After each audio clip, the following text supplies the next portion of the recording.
নদিয়ার শান্তিপুর বেলঘড়িয়া ২ নম্বর পঞ্চায়েতের অধীনস্থ ঘোড়ালিয়া বাইপাস সংলগ্ন জায়গায় একটি পঞ্চায়েত কর্তৃক নির্মিত সুলভ শৌচালয় রয়েছে। তারই পাশে পিডব্লিউডি এর জায়গা দখল করে গড়ে উঠেছে রয়্যাল বেঙ্গল ক্লাব। সেই ক্লাবের উদ্বোধনী অনুষ্ঠানে তৃণমূল বিধায়ক, পঞ্চায়েত প্রধান সহ একাধিক জনপ্রতিনিধিরা। যদিও এই ঘটনার সামনে আসার পরে তৃণমূলকে এক হাত নিয়েছে বিজেপি।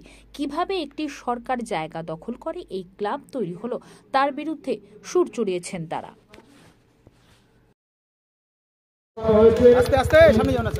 জলের কলটি উদ্বোধন করছেন সম্মানীয় মাননীয় ডক্টর ব্রজকিশোর গোস্বামী মহাশয়। আমাদের গ্রামের সম্মুখে যে জলের মেশিনটি বসানো হয়েছে সেই মেশিন উদ্বোধন করলেন সম্মানীয় মাননীয়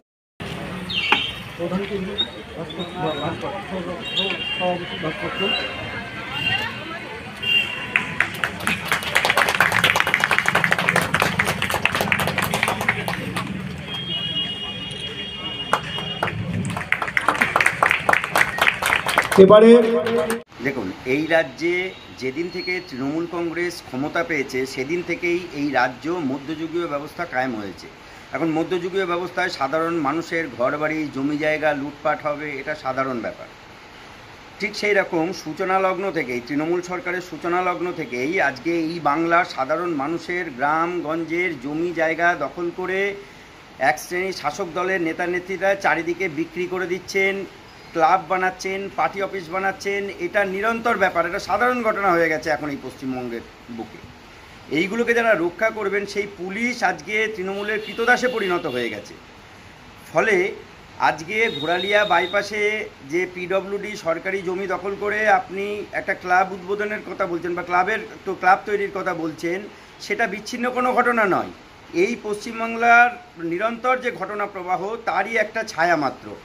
ফলে এই যে পিডব্লিউডির জমি আজকে দখল করে আজকে দেখবেন যে ওই যে ক্লাবটা, তার পাশে একটা দীর্ঘদিন ধরে সাধারণ মানুষের ট্যাক্সের টাকায় একটা পায়খানা বাথরুম তৈরি করা হয়েছে। দিনের পর দিন ধরে সেটা তালাবন্ধ হয়ে পড়ে আছে। তার পাশে যে ক্লাব গঠন করেছে সেই ক্লাবের যে এলইডি টিভি, সেটা দেওয়াল ফুঁড়ে, সেই সরকারি যে দেওয়াল, সেই দেওয়াল ফুঁড়ে সেই টিভি লাগানো হয়েছে। আজকে পরিস্থিতি কোন জায়গায় পৌঁছেছে দেখুন, যে এই এলাকার বিধায়ক তিনি গিয়ে সেই ক্লাব উদ্বোধন করছেন। আজকে যে ক্লাবটা একটা অবৈধভাবে একটা সরকারি জমির ওপরে প্রতিষ্ঠিত, কে রক্ষা করবে? আজকে এই গ্রাম বাংলার সাধারণ সরকারি জমি জায়গা থেকে শুরু করে এগুলো কে রক্ষা করবে? প্রশ্ন উঠছে, আজকে সাধারণ মানুষের মনে এই প্রশ্ন উঠছে। ফলে আমরা ভারতীয় জনতা পার্টির তরফ থেকে এটা জানতে পেরেছি যে আমাদের দলীয় একজন জনপ্রতিনিধি নাকি দুপুরবেলায় সেখানে গিয়ে উপস্থিত ছিলেন।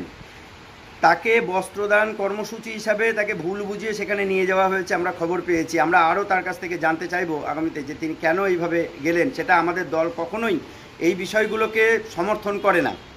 আমরা এর তীব্র নিন্দা জানাচ্ছি এবং আগামীতে পিডব্লিউডি এর বিরুদ্ধে কী ব্যবস্থা নেয় আমরা সেটা শেষ দেখে ছাড়ব।